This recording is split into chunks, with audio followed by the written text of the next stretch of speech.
Right, mate. Okay, we'll have the countdown. Let's check if we're live. The boys are back in town. I know we're actually on time this week, Dave, which is unusual, right? On time. It seems to be working. The wheels haven't fallen off yet. They haven't fallen off. We're just waiting for people to join us now, which would be great. Yeah. Let's have a little look. See if people are joining. Wait for people to join. This is how we know who the real. I haven't received. Yes, we've had confirmation we're live. Yeah. This is how we found out who the real Evertrekkers are, because we did one and a half an hour early, then we didn't do one, and now let's see who's back at the normal time. Who's left? Yeah, know, exactly. Yeah, no, it's great to be back. But hey, everyone, yeah, thanks for joining a Tuesday tune-in. We're back this week. Huge apologies for last week. So inconvenient, Dave. You had some sort of operation, right? Yeah, mate. Yeah. They were trying to find a brain, and as of yet, no luck, unfortunately. Well, I think they should keep trying. There's definitely something there. Yeah. Definitely. I think so anyway, but still not confirmed. Yeah. But yeah, and I was off on some jolly. So yeah, thanks for. I hope you enjoyed your afternoon off, guys. But yeah, we're back with a bang today because yeah, we're both at home. I'm working from home, and Dave, you're working from home too. Yeah. So yes, weird, isn't it? We've been so used to being in the Evertrek office. I know. Well, I'm going back as soon as I can. Well, yeah. I mean, I could now, but I'm milking it now this last few days, and then I'll go back in. It's all right, mate. You relax after you're off. It's all good. Yeah. But no, it's great to be back, and we hope everyone's doing well. I know it's still a challenging time right now, but yeah, today we wanted to kind of bring it back a little bit, because over the last, it's been a while actually, probably since last year. I'm way before that, but really when it started to really gather pace was April and May last year when we decided to declare a climate emergency, which was something that was really close to my heart, and I know Dave's as well, around the countries we operate in and our own, of course, and that's doing our thing and making sure that we're all accountable when it comes to sustainability and the environment. So yeah, I wanted to talk a little bit more about that because we released our climate action plan about 7 or 8 weeks ago, in a little bit more depth. And as always, guys, questions. I know you've had a week off now, so we're hoping we get a bunch of questions. We had a couple come through already. Yeah. So do post those questions, and that's what we're here for. If it's around sustainability, if it's around Maindel Bhutans, going to say that if you're playing bingo today, Dave, make sure you tick that off on your bingo sheet. Yeah, I saw that. I think it was it Leah who did did all of the those were brilliant. Those were brilliant. Yeah. I think one day we'll have to find a capacity to do like this live. We'll get like a little room somewhere, get everyone in there, and I think a game of Evertrek bingo has to be won and played. That would be fantastic, wouldn't it? Well, maybe we'll do that. I think, yeah, let's do it. Let's work out a way. Let's find out a way, even if it's at one of a future event or something like that. Be awesome, wouldn't it?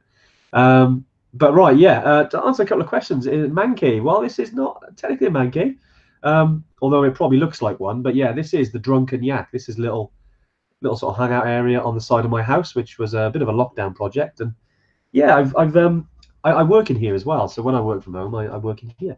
And yeah, this is actually the first live I've done in the Drunken Yak. So yeah, you don't get many drunken yaks on the trail in Nepal, although they may look like they're drunk because they're always grumpy and shifting from side to side, and they might try and whack you. But yeah, it's a little bit more chilled in here. But yeah, I'm a big fan of sports and lots of different things. So I got lots of things. Beer. And beer. Yeah, I do like to keep hydrated, as you can tell. And I got a few Everest things in here as well. Maybe I'll give you the tour one day. But yeah, I've got a little mold of Mount Everest over there, which sits on the wall. The beer kegs, they're hiding. They're hiding today. This is full-on professional mode now, Ramona. Yeah. But yeah, Dave. Okay, mate. Where should we start then? So about what we're doing for the environment, especially with the climate action plan. Where should we? Yeah, I think it was something that I think that was born into the DNA of Evertrek when Evertrek was founded, because you founded Evertrek to sort of initially, it was after a visit to Nepal soon after the earthquake, and you wanted to help the country. And so that singular sort of idea helped the country was always there, you know, and it's broadened, you know. Initially it was just we want to send trekkers there to experience Nepal and boost tourism, but you can't do that without coming into contact with all the other different things that need fixing as well along the way. And one of the things that we realized was, well, I think it started out with just some of the removing the waste from the kumbu, you know, removing the plastics, being at the forefront of the banning of single-use plastics, those types of things. And then obviously it widens again, you know, and every time you meet a goal, you know, you realize that you've scratched the surface and there's more underneath. And that even broadened to, well, you know, international travel is crucial. Long haul flights are crucial, you know, for us. You know, although the last 2 years is year and a half. The environment, it's probably had a positive effect on the environment, really, such less flights. But anyway, one of our things was, you know, how do we do that? So we send a huge amount of customers every year on long haul flights to far flung destinations. Is there a way, both thinking about the flight itself and the destination itself, that we can, you know, mitigate that and, you know, try and do something positive off the back of that? The difficult thing, which, you know, the reason why it's so difficult, the reason why not every company in the world is doing this, is because to be green, it costs the green, you know? Sorry, someone's asking about the mug. Oh, nice. And and don't quit. Got to remind myself every day. I haven't got anything to drink, actually, so I'm going to be. Use your hydration, mate. I'm going to be like a desert jellyfish at the end of this. But sorry, mate, I disrupted you in your flow then. No, that's all I was saying was, it's one of those things when, you know, people disrupt your flow, it affects the environment. No, and it's about basically, you know, when we thought about, well, international flights, like how can, you know, little old Evertrek, how can we fix that problem? And it's like, well, actually, we can do a hell of a lot, because we send thousands of people every year to these far-flung destinations. Anytime you want to introduce any type of, you know, green policy into your life, your business, it costs money, unfortunately. So we've actually put our heads to the grindstone and thought to ourselves, right, there's got to be some innovative ways that we can offset this globally and make an impact. And, you know, we're probably at the beginning of that journey, but I think already we've done some amazing things and implemented some things. And we know it's stuff that you guys care about, because we get asked it an awful lot, you know. And also, anytime there's an article on Facebook about all the litter left at base camp, you see two sides like erupting, you know. One of them is like, you've ruined that landscape, and then the other one is people like us who have been there, who are like, it's not actually that bad. But what it tells us is that overall there's this passion, you know, there's this passion to keep the place clean of litter, there's this passion to help the environment and protect these places. And we think that we should be able to both protect them and experience them and still provide a benefit. So bang on, Dave. I could have put it better myself. I haven't done it in 2 weeks. No, I mean, you had some good points there, and the first one is that it is in our DNA. You know, certainly, you know, we're all about, one of our big values at Evertrek is about doing the right thing, and that's doing the right thing by, you know, obviously helping you guys on trips as well, but also doing the right thing by the country. You know, making sure that it's not impacting it in a negative way. You know, which is one thing that we've looked at. I mean, I'll go into what we're doing with regards to the carbon offsetting, and also with you know, our plastic reduction. But one of the big things is actually looking for more remote adventures as well. You know, so when we're looking at new trips, although they might seem regular, like, oh, okay, they're going there, we actually try and look at new ways. One of the big ones was when we looked at Machu Picchu, and I know we did the live a couple of weeks ago, and we talked a bit more about that, was around why we went on a different route. It sat right with us that we were going on a place that there weren't many people, so you have less of an impact. Whereas you don't have, over tourism is not good for places. You know, although, you know, more people go with us, great, but it's also, we want to kind of try and limit certain amounts if we can on going to places. You know, that's why we have capacity on our trips. You know, that's why we don't run like hundreds and hundreds and hundreds of trips each season. You know, we run a lot. You know, like, and especially, I mean, I suppose one of the downsides with COVID is that unfortunately, you know, there is a bottleneck where all the people that have rescheduled are going to be going within like a 12 to 18 month period. So, you know, we're trying to think, okay, what more can we do then to minimize the impact? So one of the big ones was, more remote adventures. I think, Dave, when we've been doing research, haven't we, in terms of, okay, if we're going to go to this place, we're always looking at, okay, I mean, I'm gonna say it out loud here, but we're almost finished with it. But Mount Elbrus, which is almost ready and to go, Yeah. we didn't want to just go on. There was a normal classic route. We thought, well, you know, we'd always want to go a different way, you know, the fun way, without it being absolutely freaking crazy. But yeah, we've gone to actually a different area of it. But although eventually you get to the same point because you're on Elbrus, we've looked at a new route or a new area. I'm really excited about that. So it goes into, you know, when we're talking about, you know, our climate action plan, that was one of the things was when we do run trips, we're looking at to go in a more remote area, or at least a less popular area, right? Or less popular route. And one of the big ones as well is Machu Picchu as well, you know, famed for its, you know, overpopulated route on the Inca Trail. And it's one of those where we, you know, we look at these things not just from, you know, we always say, though, you know, the reason why we get on every single trip, I'm sure there's going to be a question here. Are you doing this trip? You're doing this trip? You're doing this trip? Yeah. And the answer is always yes, we are. But it takes time because we have to consider a lot in terms of route, what the experience is actually like for you guys, but also, you know, what the impact of you going there is like on the area. So if there's another place that we can go to that sort of gets the same, that ticks all those boxes, but also protects, you know, the trails, protects the country more than it, you know, piling people, you know, because sometimes the Inca Trail is like trying to get, you know, what are they, you know, trying to get 2 pints of lager in a pint glass, you know, and the only thing that happens is that the glass will start to get damaged. So we go the other way, and we actually go on the Tomakea, which is, it's quieter, it's less popular. That means there's less people, there's less human impact. And it also means that when there's less people there, that the act of actually managing those people and ensuring that the things that we put in place are done is far more likely. Yeah, exactly, Dave. So yeah, that was one. The remote adventures is a big one. You know, the other two biggies really are the carbon offsetting and the plastic reduction. And with the plastic reduction, this was something we did before we decided to declare a climate emergency. It was something we did in March 2018, no, 2019, I think it was. It feels like a long time ago now. But anyway, just in terms of using water filters on all of our trips in Nepal first, because Nepal was, you know, it's where we started, it's where the journey began for us.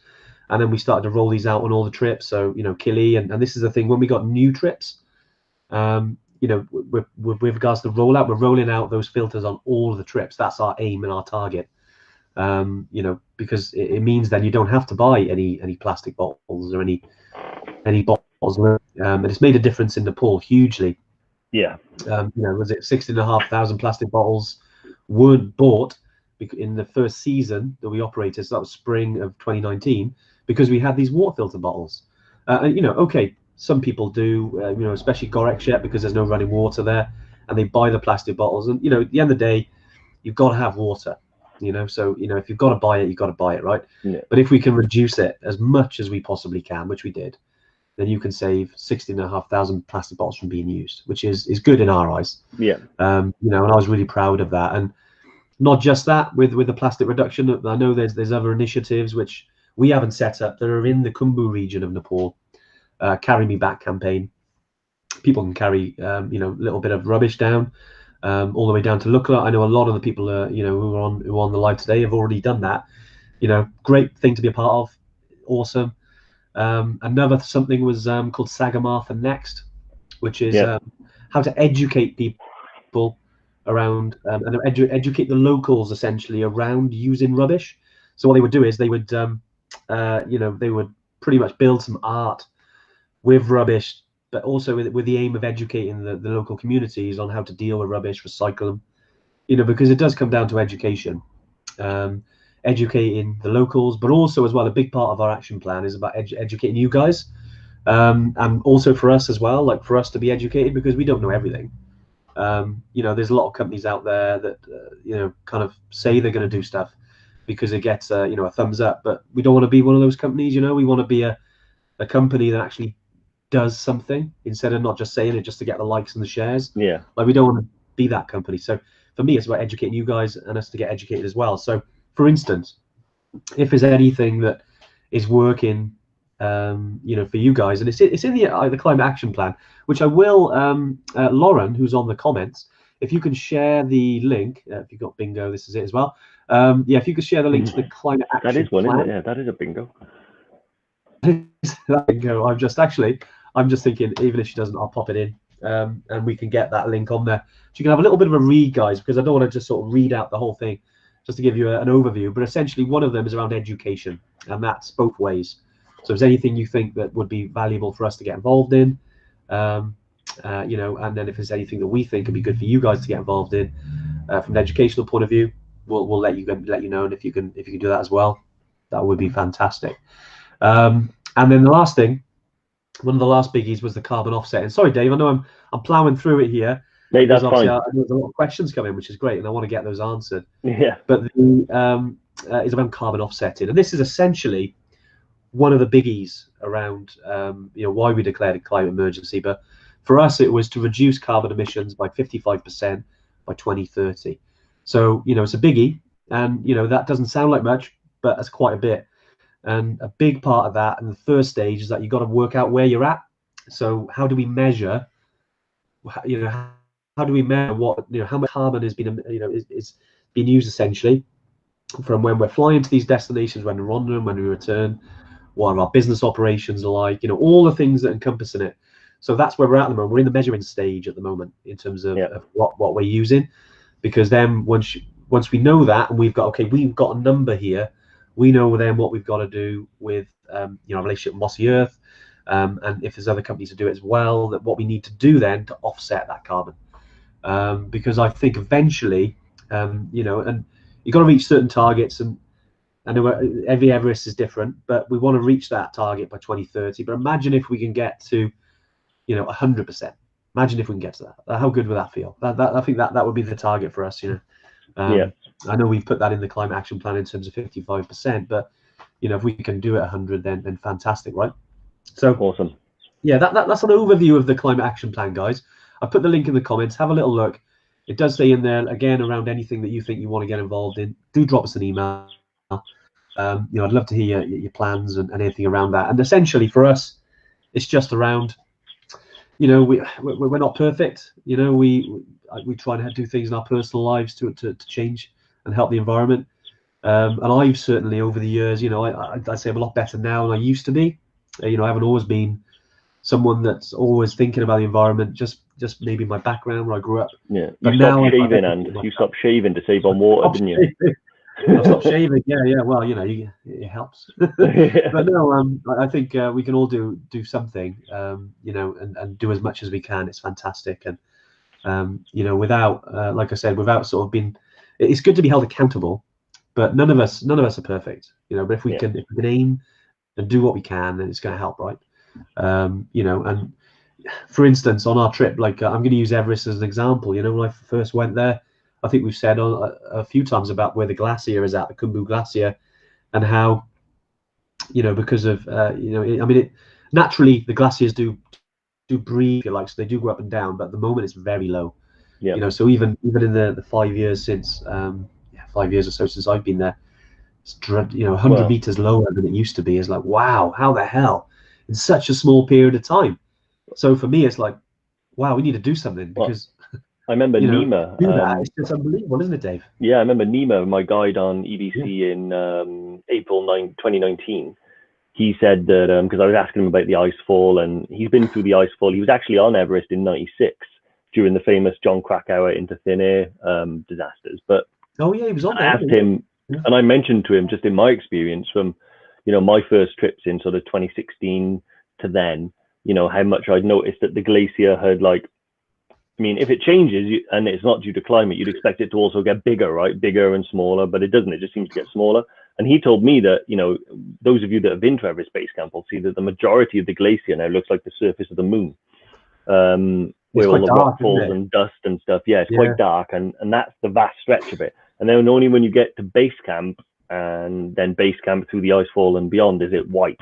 And he said it once was white all the way pretty much down to Gorakshep, and just through what happens is you have climate change, which means that the glacier shrinks, the ground gets drier around it, it causes more rockfalls, and then before you know it, you end up with the surface of the moon. Still very beautiful, but not how nature intended it to be. So it is quite a shame when you think of it that way. And when you're there, you're like, in that small period of time, how much has changed, Dave? Yeah, it is crazy. And when I was there, I had a little prang and thought to myself, I'm here and I'm enjoying it, but then the stuff that I have to do to get there, I can, stop shaving and, brush my teeth every other week, but, I'm not going to, I'm not going to be able to do much about the flight, and that has to happen. So then that's kind of what spurs our feelings around stuff like that. And this is where we, again, we go back to the education point of view around also as well, like we're trying to, persuade or encourage our suppliers and partners to do it as well. And I think it comes down to that. Like, it's great that we're doing it, but even 100 companies is enough. We need to get everyone on board. To sort this out and do what we can, because we're still going to go on these trips. We're still going to go on these adventures and have awesome times, but we can minimize and reduce the impact, and that's where we want to, as well as time. But yeah, we wanted to. Should we try and tackle some cues? I know. I realised we've been going on a bit. It's something we're really passionate about. So apologies if we carried on a bit there. No, but we don't apologise. Captain Planet, remember? Captain Planet. Shane Hubbard. So he's emailed in. He was just looking at our trips on the website, and he's looking at the Patagonia Icefields trek. Is there an option to add a summit on this? Summit or no summit, it looks like an amazing trip. First of all, you're dead right. It is an amazing trip. With regards to summit in there, not really, because when you're heading out to the ice fields, although it's an extreme trip, it's not extreme altitude. However, what I can say is you are in the neighborhood of Aconcagua down there, so if you did want to do a hell of a summit, you can do that. We also have the Ecuador trips, Chimborazo and Cotopaxi.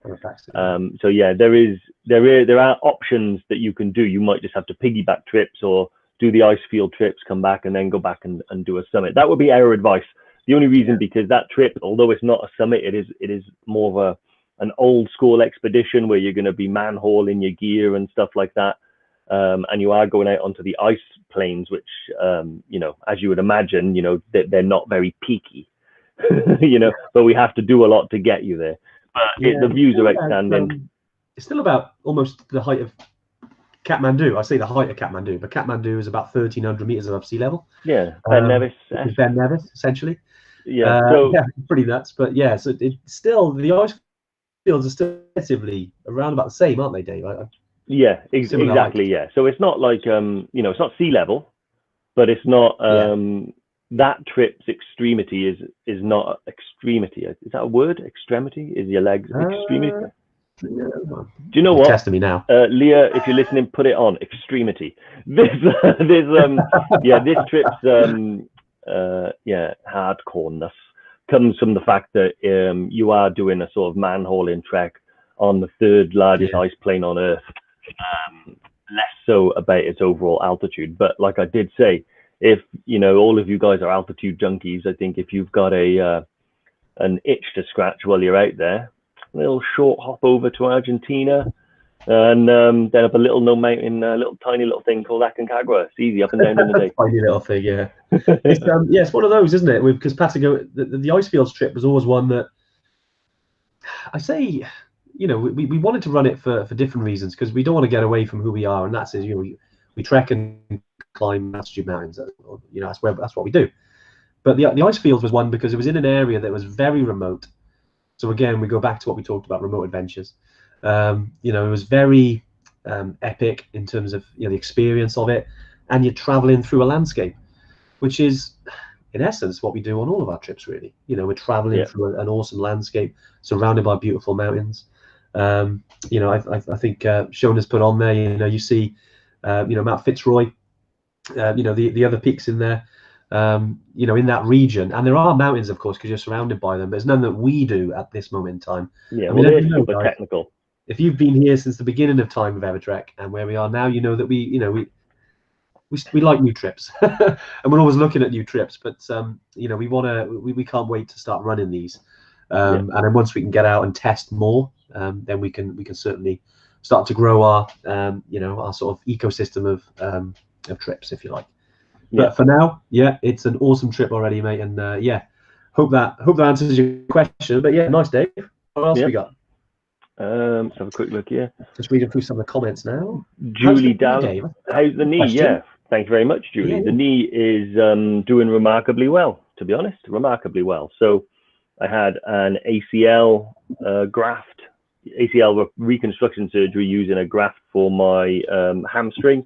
Yeah. And there's an extra hole in my leg. There's only supposed to be 3, but there's 4. Yeah. So I don't know if you can see my knee from here, but that's my knee. So what are those drawings, Dave? Oh yeah, my niece came over. That's where they took the hamstring graft from. Yeah. And then I've got 1, 2, 3, 4 holes in my leg. They got that pigeon right in the eyeball, didn't they? They did get a pigeon right in the eyeball, mate. Yeah, they did get him right in the eyeball.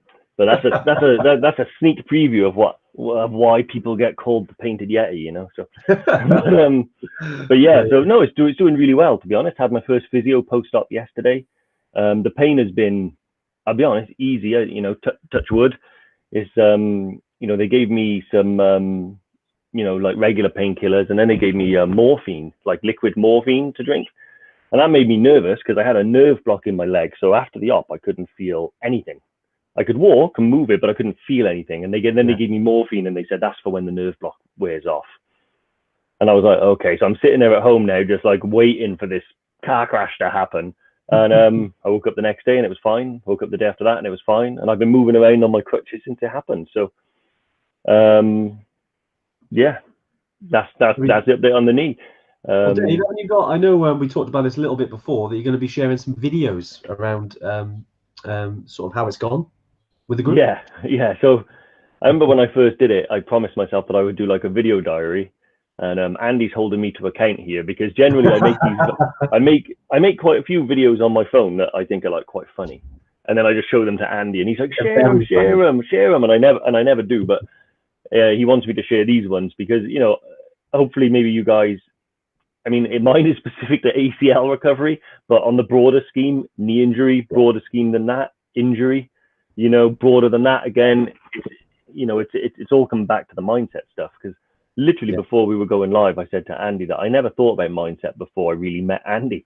I only ever considered the physicality of doing something, and never really the effect on the mind. And that was perhaps because I was a little bit gung-ho when I was younger. Yeah. But actually now, more and more I think about the mindset of things, and I've never turned back from a summit, and I've achieved my goals, and I think that might be why. I mean, I will turn back one day, that'll happen. But the knee, I said, imagine if you lived in a world where there was no anxiety, no stress, no mental health problems, and all I had to do was fix my knee. Easy, right?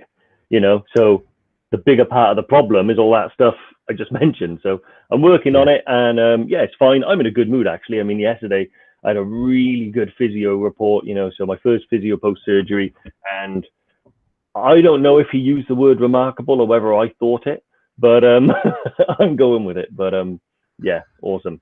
And Kim, did you record the surgery? Sadly, no, I was gonzoed, general for me. That would have been great though, wouldn't it? Although, you know, maybe I'd set up another group for that, you know, operation. I've got some, they did print off pictures because they've got the film. Really? So they printed off all the pictures, and you can see one part of a tear. So you see what a tear looks like. So I think that's and then you see the fresh graft and stuff like that. It's all very nice. It looks like a bowl of plain chicken ramen. I'm telling you, it's what it looks like. Never going to look at that again. Wagamamas. Sorry about that. Yeah. No, but mate, it's great to, you know, and I know you talk about the mental side of it. Then it's great. I know it's been tough, and it's been a little bit like you've been in purgatory, isn't it, before the operation, and now you're on the road, and now he has gone. That's typical, isn't it? He's as he was talking about, he disappeared. What is it? The last few weeks we seem to be having technical difficulties. Right. as we're continuing, I'm going to be continuing the live whilst we try and get Dave back on. Here he is. Here he is. He is coming on in. Here he is. Finally, Dave. What happened? Easy go, mate. Wow. Isn't it? We're getting a lot of gremlins, aren't we? The last sort of month or so. Yeah, I don't know why though. It's really weird. It's probably just the internet dropped off, mate. But yeah, it's all good. It's all What's good. really annoying now is I can hear myself in my own ear. We'll sort the audio out. I will try and answer some questions. Just guys, can you just confirm if we're all still here? By the way, I know I can see it's still all good. You just give me a thumbs up or a comment, just to let me know that we're all here, and that you can hear me and Dave. That would be really valuable.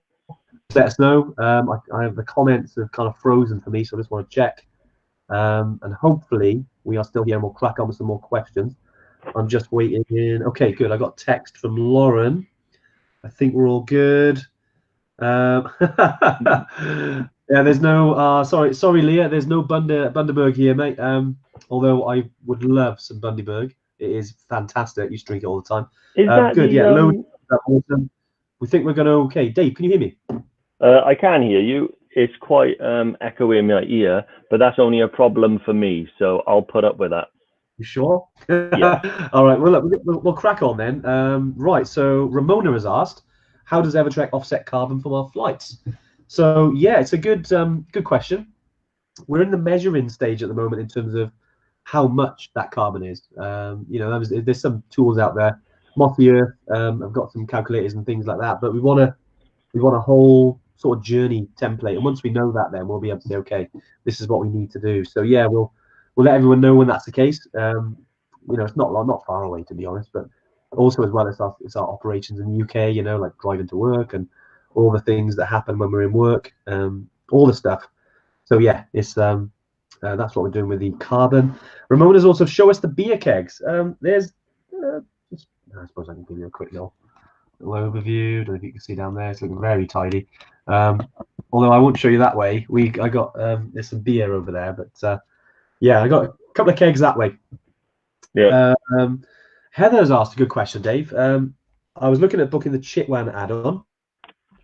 And we read about some distressing reviews, obviously in the area around the elephants there. Have you had any first-hand experience? And I suppose I'll take this one, Dave, because I've kind of had. It was awesome to go there, but yeah, you do. I didn't choose to do anything to do with the elephants myself personally because I've always been I've never really done that. Years ago, my backpacking days I've done, but again, I go back to the education and I've seen some bad stuff, and I'm like, yeah, not getting involved with that. So with regards to the safari on an elephant and stuff like that, we don't do that. But there are there's an elephant sanctuary there that you can go to, and that's fine. Like they do sort of look after the elephants there, but there is a little bit more information because I've seen a few people come in here mentioning they've been there already about the it's not bad there. I mean, I say we're not bad. There's a lot of places in Asia, unfortunately, where elephants don't get treated great. No. And if you've been around our community about doing the right thing, yeah, it's not something we'd be comfortable with. We wouldn't want you guys to go there and after a wonderful trip, go into Everspace Camp and then go into somewhere where you're seeing these guys suffer. So yeah, it wouldn't be like that on our trips, promise you that. And if there is, you let us know, because yeah, we want to make sure that's all good. Exactly. But yeah, so with Chitwan, there is more information. If you want to add that on, by the way, we've made a few changes to kind of members area. There's a place now that's called, I think it's Enhance Your Trip, little tab in the members area. We are making some further updates, but yeah, you'll be able to see a bit more about Chitwan National Park if you want to add that on if you're in the port. All right, yeah, and it'll drop us an email and we can sort that out for you. Yeah, awesome. I was going to say as well, like our guy over there, Anoush, has really good connections down there with Chitwan. He visits there, and he has a great love and respect for all animals, especially elephants. Obviously, they are a sacred animal. And yeah, we just say, like, try and be as compassionate as you can to every animal you see on the trip. From stray dogs to elephants. But Chitwan itself is absolutely stunning. And like Andy said, the sanctuary there is a truly amazing place. One thing I'm curious of, Kim Lawley, what's the name of the B&B? I've always wanted to go and stay in Oban as part of like a whiskey tour. Okay. So yeah, if you wouldn't mind commenting the name of that B&B, I'll check it out. Jerome is on the live, and Jerome, are we talking about the Chitwan National Park? Yes, we are, my friend. We're talking about Chitwan. We someone asked a question around that. We thought we'd drop in. Arden Lodge, Dave. Arden Lodge, nice. 2 seconds. I'm gonna make a note of that. So, having a quick look now. So, why did Charlotte Alice has said, why did you choose the route up Kilimanjaro? Very good. Once again, with Kilimanjaro, it's a long way away, and there's a tendency for people to want to go there and get it done as quickly as possible. And that's not at the core of our trips. Our trips are, we want to be an experience, an adventure. And the longer you spend there experiencing the place, the more adventure and the more you get out. So we knew we were going to do a longer trip. That's just one factor. The other factor is the success rates. So Kilimanjaro is not an easy summit to reach. If you do what they call the Coca-Cola route, that's 5 days, maybe 4. And that's too much. Yeah, I think pretty much 50% of everyone that attempts that route will fail. And 50% of the 50% that make it don't feel great. So going the longer route, the Lamosha route, not only do you get to start off, spend more time in the lowlands with the jungle, the monkeys and all that stuff. Each day you gradually gain in altitude. So the success rate, I mean, our success rate so far on Kili, we haven't sent a huge amount, but 100%, and 100%. It is. Yeah. We certainly would have a lot more numbers than one for our friend COVID, but certainly going to be taking more people out there very soon, hopefully. Fingers crossed. But yeah, right. I'm just waiting. Signals okay. Aspen, Dave. Aspen, not Arden. Aspen Lodge. Okay. Excellent. Right. Next question. Would you consider running a trip to Mount Kenya? That was from Andy Ashford. Yeah. Cheers, Andy. Yeah. You know what? We have discussed this internally. It's because obviously it's not a million miles away from Tanzania, is it? We're certainly looking at it. It's not something we've got an itinerary for at this stage, and I want to do a bit more research out of it, get over there, have a little look. Fortunately, it's on the red list at the moment. Yeah. Which from the guys from the UK. So yeah, not great in terms of not really allowed out there. So yeah, as soon as we can get out there and see and find a route up there that's kind of in line with our normal trips, so kind of going the long way, more remote. I'd like to look at that 100%. And again, if you've been community a while, you know that we like doing new trips, and we know Mount Kenya is popular. Just off the top of my head now, I think how awesome would doing Kili, being acclimatized and hop over to do Mount Kenya at a similar time. Yeah, that'd be awesome. Exactly. Yeah. Sophie Draycott has dropped in a message saying, myself, my sister, and my partner are booked for Kili 2023, hoping to save up and do a safari after the trek. Do we know of any companies that have the same environmental values as you do? Well, actually, we do. There's a company called Evertrek that do trips to the summit of Kili and safaris. But yeah, so if you wanted to do a safari, drop us an email. They are there on the website, I believe, on the enhance your trip section as well. Yes. But yeah, if you wanted to drop us an email to learn more about it, talk more about it, yeah, just do that, and we can hook that up for you. Yeah, it's something that because these are add-ons. I mean, essentially, we are a trekking company, but while you're out there, we've also know that there's I've done this safari out in Tanzania a couple of times, and it's fantastic. Dave, I know we did a couple of days together. It's a great experience, isn't it? Yeah, it was great. Yeah, it was amazing. There, you've got an extra day or two. Why not? It's brilliant. Make it have a little bit of a chill time. Seeing some of the beautiful animals out there. It's amazing. It was amazing. It's a great way to see Tanzania because you have to do quite a bit of driving outside of the parks. Yeah. Which is fascinating because we stopped off at a Maasai village. Yeah, that was an eye-opener, right? Yeah. Yeah, local shops where I was looking for maybe a £10 souvenir, and someone said, I didn't know about this at the time, and he said, "Oh, do you want to buy some Tanzanite?" And I was like, yeah, I'll buy some tanzanite. He pulled out this like lovely stone, and I was like, oh, how much is that? And he was like, $3,000. And I was like, gonna go back to the wooden elephants. You know? Brilliant. Someone's asked, is that a stolen black piece marker? No, they're custom made. They're they all are they have a place, and the number is the year. They are piece markers. Is the year I went just on some of my ski holidays. Yeah, well, you got a bit of peace over there, I think, didn't you, End? Yeah, we got to keep hydrated on the slopes. It's very important to Yeah. keep hydrated, especially because you're at altitude when you're skiing as well. So Yeah, exactly. Yeah. So yeah, they're not stolen. They're mine. They're some custom ones. Yeah. Just for my skiing days. Can't wait to get back to the mountains, do some skiing either as well. 100%. Yeah, awesome. Paul Willis has asked, and do we know when the winter skills course dates will be available for Highland and Snowdon? Snowdon, yeah, good question actually. Because Dave, I know the last catch up we've had around that, isn't it? We're working on some dates, so it's not far away.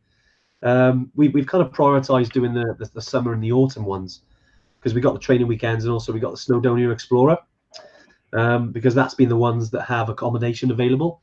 So due to the restrictions, a lot of places have been booking up quite fast. You know, and with us, because we don't normally run too many trips in the UK. We do our training weekends, but all the other trips that we run, you know, linked to one of our partners up in Snowdonia, Aim Higher, they're kind of restricted in terms of what they can book. So we've got sort of one date for the Snowdonia Explorer, and you know, I suppose while we're talking about it, if you are interested in that, we've only got a few more spaces left, so it'd be great if you want to go on that. I think, Lauren, if you can put the link to that trip. You know, we got a few people on there. It's going to be great. It's only a maximum of 8 people, so it's quite a small trip on this one. And you know, we want to, in the UK especially, because there's quite a lot of restrictions still. Yeah, and especially in Wales. I know it's different all around the UK at the moment. You know, we have to obviously keep trips quite low in the UK. So yeah, Lauren's put it on there. So if you guys are interested and you're keen to, you know, have an awesome few days in North Wales, you know, seeing some of my favourite areas really. You know, you've got the Glyderau, you've got the Carnaby Range, a lot quieter than Snowdon itself. Yeah, you'll have an awesome time. And Steve and his team are fantastic. We did our absolutely great over the last few years. He's an ex-Marine, highly experienced. You know, always taking people up in Snowdon. Fantastic. But yeah, just to sort of go back to your question, won't be long, and we'll be putting out dates, and we'll obviously communicate that to the community, and yeah, be great to see people getting booked in on those. Yeah, exactly. I have an interesting question here from Julie Dallow. How does acclimatation work with the 4-day Toupgal trip? Isn't that a bit fast? Not for Toupgal. It is. So Toupgal, ordinarily, if we were getting to, what's Toupgal, 416, I think, something like that, 4,167 meters, I believe. I'll check now. But if you were going to that altitude that fast and staying there for any length of time, yes, it would be too fast. But we don't. That's the highest point that we reach. We're only there for a short time, and then we reduce our altitude really fast, all within the same day. So is it tough? 100% is tough. But it's not dangerous in terms of altitude. The longer Toupgal trek basically just takes a scenic route to the summit. So you get to spend more time in the Imlil Valley, more time in the, you know, the region in the Atlas Mountains. The other one is like express. But I'll just have a look at what the refuge is. Oh, the refuge, I think it's, what was it, like 3, 2, yeah, 3, 4? It's pretty much almost a Ben Nevis climb in one day, because the thing is that even though you're at 4-1, you drive to a place called Imlil, which is just over 2,000 meters. And then, you know, you're not at altitude for a significant time. So altitude doesn't come into it as much as, say, you know, if you're in a mountain for 11 days, or like Killy, if you're on the mountain for like 8 days. So that's where it has less of an impact. Because yeah, you're right, it does seem quick, and it's, I suppose that's one of the things that makes it so great, is that it's not far away, sort of 3.5 hours away.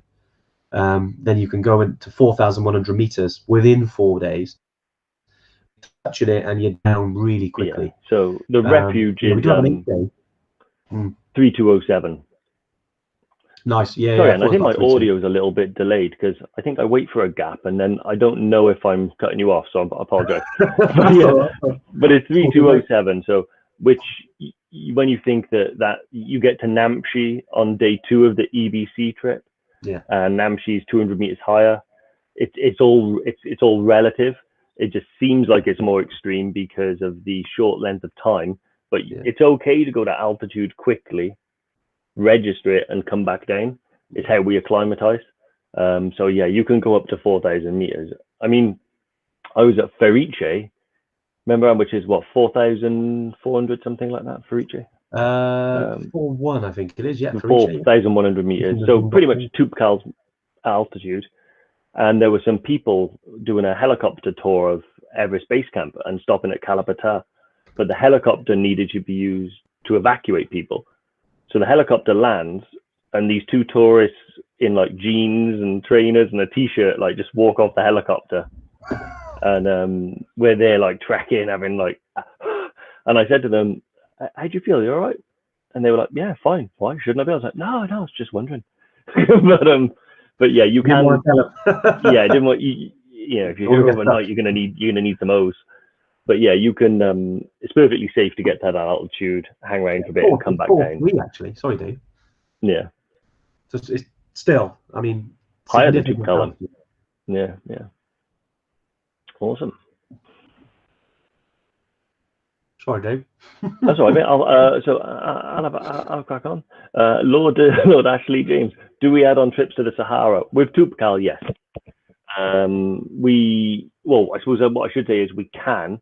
I don't know if we've written them up and put them on the website yet, but it is on the list of priorities to get done. Again, what I always say to anyone is, if there is something you want to do in the country, to enhance your trip, then drop us an email first, because our teams over there are almost capable of everything that you can want to do. Yeah. So even if it's not something that we got on the shelves out in the front of the shop, we might have that trip sitting out back. So do ask us. Yeah, and I think Jamal, who's our sort of operations manager in Morocco, and I've been over there myself and seen some of the bits outside of the trekking. There's a lot that you're able to do. We haven't really added them as add-ons yet, sort of to book directly. I mean, like Dave said, if you want to do it, we can facilitate it, and obviously you can do some of the add-ons if you want to go into the Sahara. It's not far away, to be honest. And they can do some camping in the Sahara. It's something that will certainly be available as an add-on, to book on the website very soon. But it's if you want to do it, then yeah, we can do that for you, James. If you fancy it, it's the same as all of our add-ons. They're not date related. You can have them on to the end or the end of your trip. Always good at the end, isn't it? After you've done what you need to do. Yeah. And then you can chill out. But there's plenty to do in Marrakesh as well, especially if you're on the 8th day, because you have a couple of nights in Marrakesh. Whereas the 4-day is kind of up and down, and then you're off. But great if you try and maximize annual leave. Book a Friday off, book a Monday off, and you can fly over, nail Toubkal, and then you'd be back in work on kind of Tuesday. So James has also asked, would we ever consider doing a distance trek like the PCT? Is that the crest? The crest trail, that is. Yeah, so that's the one that goes through California. It's long, so I do suspect there's a member of our team that would be really, really happy to run it. Yeah. Ali herself being a native of California. So who knows, mate? Who knows? We'll I'll put it on the list and we'll have a look into it. Yeah, that's a long one. That's a long I know it's multiple days. I mean, I say multiple days. There might be multiple weeks, right? Because I know it's pretty much the whole length of California. Yeah, I mean, a lot of people do what they call through hiking. So obviously because you're hiking through a place, but it can take, and they do sort of parts to it. So it's interesting actually, because we haven't got any trips in the States at this time. It's something we've certainly be looking at in the future. Again, I mean, world domination from a trekking point, right? But certainly, I'd love to do it over there because the scenery is amazing. Certainly want to do some remote stuff. It'd be great to do some stuff in Alaska, but it's on the to-do list at the moment. Yeah, we've got we want to get back to running our normal trips first. But yeah, certainly a great idea though. I keep these ideas coming, guys. I think some of the biggies that we've got, and Dave, I know we've obviously we've recently launched the Ecuador trip. You know, we got the Patagonia ice fields. Obviously, Elbrus isn't a mile away, and also a real big one I know you're really keen on is K2 Base Camp in Pakistan. Yeah.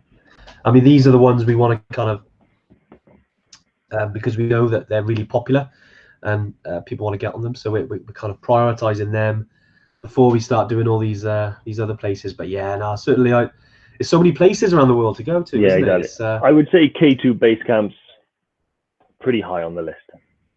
Pretty high. I'll be honest, if there wasn't so many people screaming Elbrus, then maybe that would already be there. But yeah, nice. It's exciting. I can't wait to get back there doing all of these trips. Well, I'm going to take us some more questions. Diane, great to see you on as always.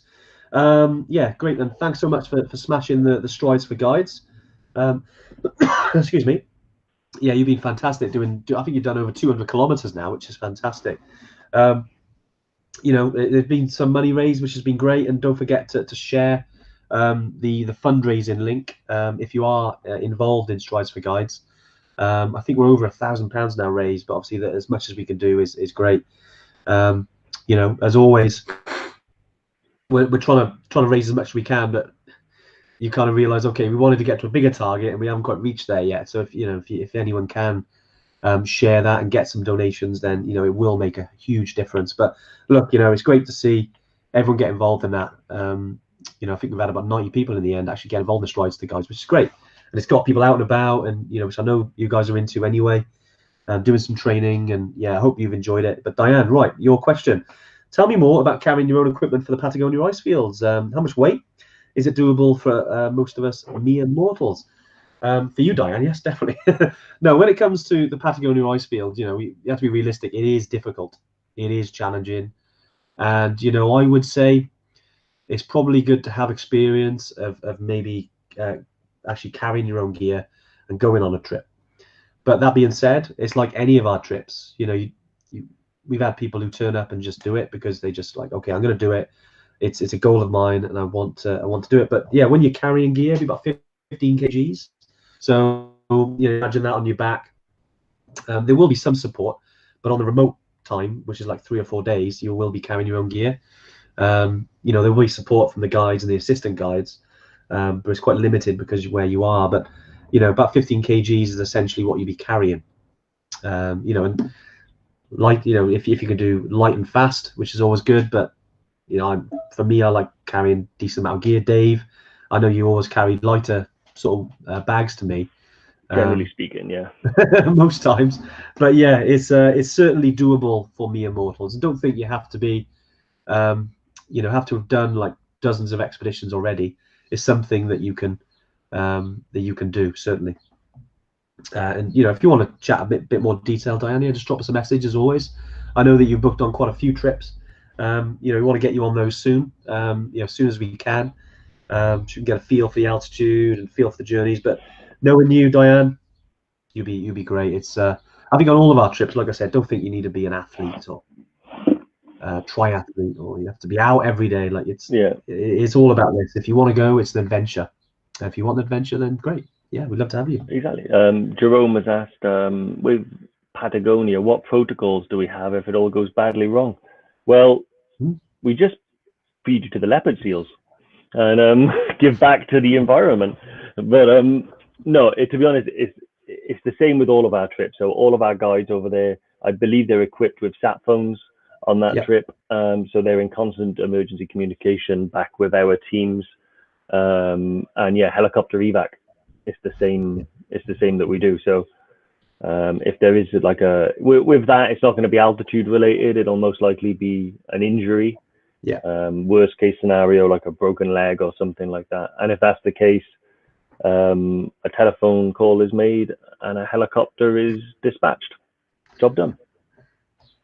Nice, Dave. Nice. Yeah, it is one of those, isn't it, that you're in a remote region. This is probably one of our first that's really off the beaten track, you know. So yeah, speaking to the guys over there, you know, they've been doing this for a while now. You know, they've got the sat phones, and if things need to go wrong, you know, these are the sat phones that you would, for instance, be using on Everest. You know, so they're very, very good. Very good. But as Dave said, it's more to do with injuries and things like that. So it's very, very unlikely that something would go wrong. But as we know, it's adventure travel, right? So you know, we have to be prepared for that. Yeah, exactly. And those things are in place in case that happens. Things can't go badly wrong. You're not on an adventure. You know, you're on managed danger, Dave, as we like to talk, isn't it? Yeah, exactly. Yeah, and right. Just want to make sure that we're. There's one thing actually I wanted to discuss before we have any more questions, Dave, because our partners are Water to Go, and again we go back to what we were talking about at the beginning, is trying to educate our partners around declaring a climate emergency, and I know they've done a lot for the environment and a lot for sustainability, especially because they make these babies, which is the Water to Go bottles. So you've got Water to Go on the back, and Evertrek there. So these are our ones, and you've probably seen these on the live or around the community. But anyway, Water to Go are running a little competition themselves. So very nice of them. They have 12 of these that they're giving away. I'll put the link in the comments here, but you can enter to get yourself into, try and get one of those for free. So guys, I highly recommend you enter this. I say Water to Go are running it, but I'll put the link in. Now that will take you to an article, and I've wrote about, I think, 5 of my favorite trips in the UK. It's a bit of a guest article for Water to Go on their site, but if you go on there, you can actually register for that competition, and then you can win one of these, which is great. And it'd be great if you can. I mean, there's 12, so yeah, get yourself in, guys. I know it's a high chance you'll have one of these for free. And obviously, if not, drop us a message, and you can grab one of those as well. And Dave has decided to go. Wow, this has been brilliant. At least my internet's been stable. I think Dave's having some internet issues today, so apologies, guys. But I will be able to bring him in a second. Dave is 3, 2, and 1. He's back. Are we live yet? Wow, I can hear you. Right, Dave. We've answered quite a bit of questions today. Have you got any others you want to cover off? Leah, before there are no sandflies on. I hear that they're really horrible. Brilliant. Well, right, guys. Look, it's been great. I know we've answered loads of questions. I hope that we did a little bit around you know, the action plan. Have a little look at it. As we said before, it's all around education, and that's both ways. You know, if there's anything you think that would be cool for Evertrek to get involved in, anything you think that you know, might help the cause, anything at all, drop us a message. And as well as that, we hope we've answered your questions today. If there's questions that are still burning that we haven't answered yet, just drop us a message, info@evertrek.co.uk, and then we can obviously reply and ping that back to you. But yeah, Dave, we got you back for the end. Dodgy internet, mate, isn't it? Mate, it's I'm getting back to the office. ASAFP. Yeah, stands for feasibly. I can hear 2 of you now. I can hear 5 of me. Sorry, that's when I'm off the live. That's just constant. Right. Well, all right, guys. Well, look, have fun. Have a great week. Keep doing the strides for guides. Keep sharing the GoFundMe link, and yeah, we'll see you next Tuesday. Bye. Bye.